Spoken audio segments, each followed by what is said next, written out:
Mark, then Helen. Just a very quick one. I concur with what Rod says. It's about lifestyle change and taking responsibility. However, there are three precedents. Drink driving was de rigueur when I was a child, and it took a generation's campaign to make it not. And I feel road civility, giving away to pedestrians, not shaving cyclists up, is exactly where we're coming from. That's backed up now by penalties. Wearing a seatbelt is now made a legal entitlement, or requirement, sorry. So there is the lifestyle choice, but there are examples where society has been told for its own safety, motorcyclists wear crash helmets to reduce the public purse. It wasn't philosophical, it was to reduce the cost of the police. So lifestyle choice is a big one, but I think there are times when society has to have things also suggested for it, whatever the cost. And this is where national campaigns really come in. You know, if we had national campaigns saying, pedestrian cyclists, sorry, they're God, you know, wherever they go, but there are examples of towns that lead by example. Chester, Warrington, York. Bristol, York, Cambridge. You're not sticking your necks out too far. And as the user group organiser, we haven't asked you for a penny yet, Peter, but we've not made a lot of headway, so do call us in. It's to pick up on some of the points, one that Mark has made about stability of the vehicle users for other road users, and to pick on the points that this gentleman at the front made up. There's another resident of Highworth. I mean, I cycle on that 361 fairly regularly, and it is not a good road to cycle on. And you know, I would love my children to be able to come into town because the bus service is not good. There's no reason why they can't do it. That road is wide enough to put a cycleway on as it stands, and it would slow down the existing traffic. That wouldn't be hugely expensive. And likewise, the surrounding roads around the villages, you know, from, for instance, Highworth to Blunsdon, Highworth to Swindon, you could then pick up major bus routes from there. Otherwise, from Highworth, you come into Swindon in an hour and a half. Whereas, you know, Highworth to Blunsdon, to pick up a major bus to get to Cirencester is 20 minutes on bike. And to pick up, you know, you can put some cycle stands there. Why not do that? It's not hugely expensive. What do you think the take-up rate would be?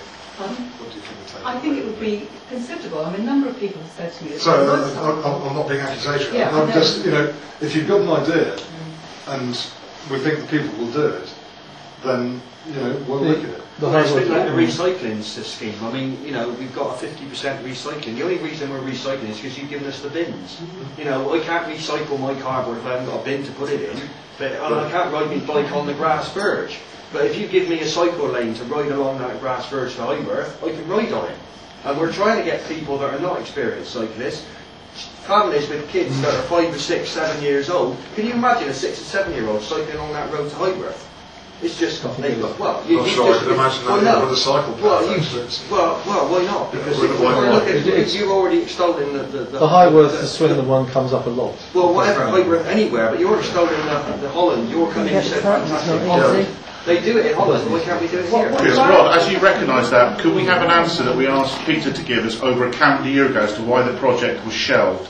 Now, Peter undertook to give us an answer and we've not had one. And I'm sorry to publicly embarrass him. We've asked for the officers. No, we asked for an answer as to why the planning was shelved and the Honda preference put in, and the council have stonewalled on the answer. I'll give you emails and requests to Dave Potter, Peter. You apologised over communication. Philip Martin. We'll get you an answer because I don't know the answer, to be honest. I mean, with regard to the route out to Highworth, I believe that the simple answer was money for that. The Honda thing, I mean, I remember discussing it with you now, but you know, unfortunately, it hasn't been on my radar. But you know, that will be resolved. Peter, I mean, just thinking about it. That's the sort of project that, you know, it'd be nice to see sustrans. Yeah, well, I was about to say sustrans have been awarded quite a lot of money. Yeah, Peter, I went to a talk in London at the transport seminar. Peter Littman was there. He gave the most vibrant talk ever. Why didn't you get him down here? He comes from Bristol. That wasn't a planted question. I think we were. I think he is. I'm getting him to come to talk to our group. I think he is terrific, and he's got the ideas. I mean, he could really feed ideas. They might even be hand in hand. But I mean, you know, I was extremely disappointed that Sustrans was awarded, I think, a total of £120 million, and none of it was going to get spent in Swindon.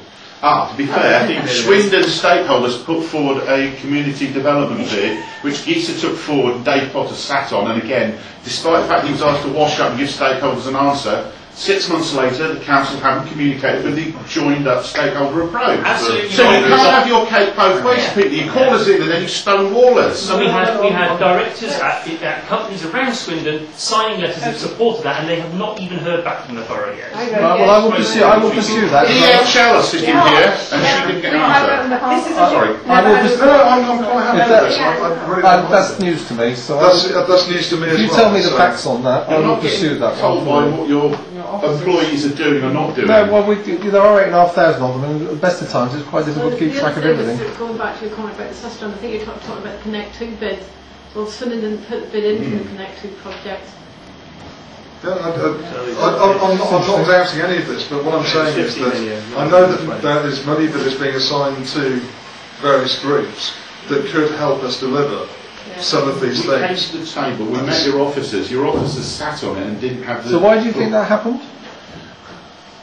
It may well be financial, but we didn't get any communicative input back at all, Rob. So I hope that once we'd all sat down and the relationship... Not that one, we're talking about the cycling development bit. No, absolutely. But what concerns me is that if community groups are meeting with our officers and things are being agreed and not delivered, and I can't be kept informed personally of everything. I mean, you can try, but you do start suffering from information overload. Both Rod and myself, I think, are quite concerned that things aren't happening that perhaps we should either be made aware of or should be getting delivered. So on policy, board members are supposed to sign off everything. Yeah, we're happy to take that forward, don't worry. Can I just bring that to I think it is affordable in the short term to improve transport in Swindon. Is it affordable? What affordable things you could... things like improving the routing on buses, the intelligent traffic management system. It sounds like a lot of money, but actually that will be one of the best things that will happen to transport in Swindon. So can you just say how much money? That's about 26 million just for that system. About 26 million for the intelligent traffic management system. But that would buy us another primarily organised around cars. No, primarily... Buses as well, but I know... No, actually, no, don't just think about cars. It's about managing the transport system. And it's linking that up with the bus timetabling system, so you're providing real-time information to bus passengers, you're providing things like prioritisation of traffic lights and junctions that you need in order to deliver the outcomes that you seek. So that ITMS... You're arguing. Personally, I've never understood this. Personally, I've always seen that if you facilitate cars getting around and you encourage people to use cars, you get more cars on the road. No, what it does, it enables you to get the maximum out of your network, because it's frankly obvious that building new roads is not going to be the solution. Yeah.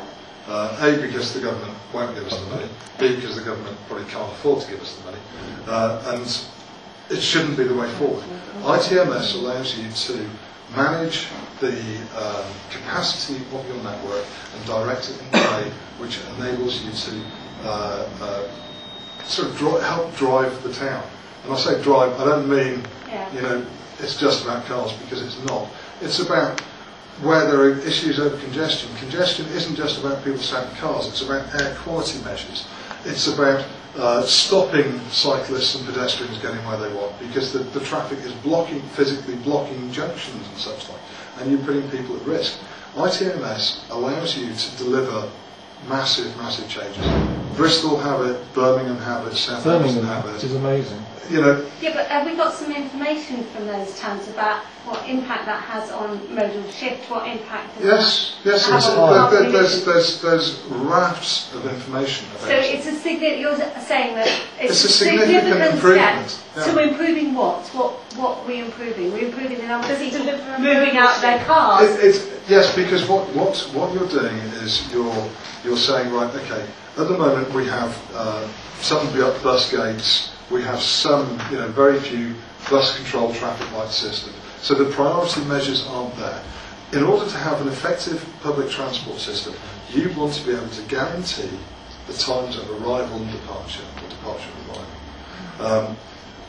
we're implementing the real-time bus information, so someone can be standing at a bus stop and in future they'll be able to get text on their phones that will tell them that the number 10 will be coming to this bus stop at that time.